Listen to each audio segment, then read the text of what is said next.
সবাইকে স্বাগতম English grammar sentence lesson 1 এ।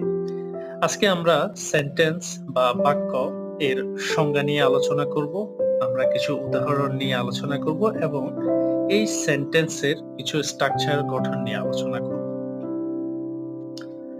চলুন প্রথমে আমরা সেন্টেন্সের সংজ্ঞা নিয়ে আলোচনা করি। সেন্টেন্স বা বাক্য এটা কি? সেন্টেন্স হলো কিছু শব্দের সমষ্টি যা একটি পূর্ণাঙ্গ অর্থ প্রকাশ করে। মানে হচ্ছে কতগুলো শব্দ দ্বারা একটা যে বাক্য তৈরি হয় সেটাই মূলত সেন্টেন্স। চলুন আমরা কিছু এক্সাম্পল দেখে নিই।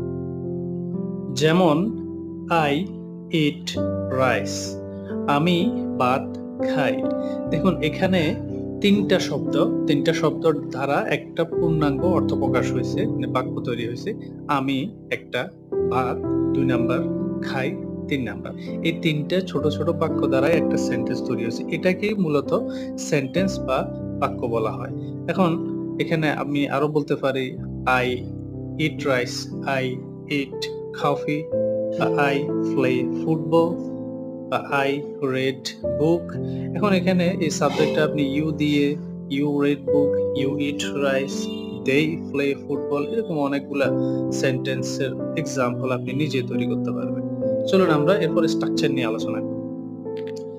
সেন্টেন্সের গঠন বা structure subject plus verb plus object, এই তিনটা সমন্বয়ে একটা সেন্টেন্স ডেভেলপ হয়।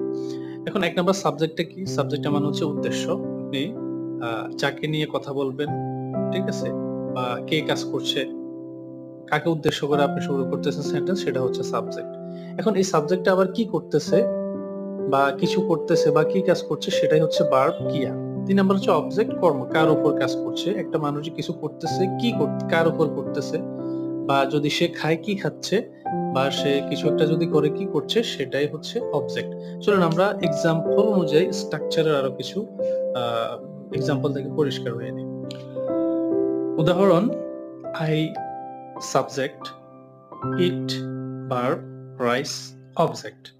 আমি ব্র্যাকেটে সেটা উল্লেখ করে দিছি যে আইটা কেন সাবজেক্ট হয়েছে। আমরা তো জানি, একটু আগে বলছি যে সাবজেক্ট যার সম্পর্কে বলা হবে, যে কাজগুলো করতেছে তাকে হচ্ছে সাবজেক্ট বলা হয়। এখন এই সাবজেক্টটা যেটা করতেছে সেটা হবে কি? ভার্ব, সেটা হচ্ছে ভার্ব। এখন সাবজেক্টটা কি করতেছে? ইট করতেছে, মানে খাচ্ছে।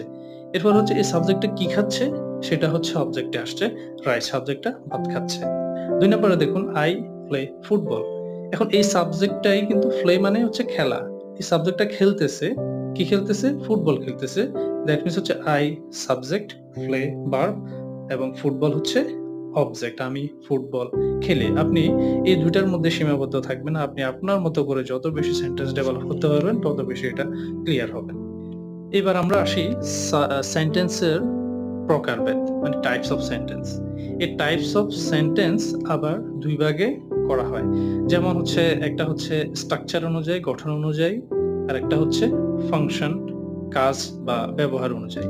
তো আগামী ক্লাসে আমরা এই স্ট্রাকচার অনুযায়ী, মানে গঠন অনুযায়ী একটা প্রকারের যতগুলো আছে সবগুলো আমরা ক্লিয়ার হব। তারপরের ক্লাসে আমরা 2 নাম্বার ফাংশন, কাজ বা ব্যবহার অনুযায়ী যে সেন্টেন্সের প্রকারভেদ সেগুলো নিয়ে আমরা আলোচনা করব। তো আজকের মতো এখানে বিদায় নিচ্ছি। আল্লাহ হাফেজ।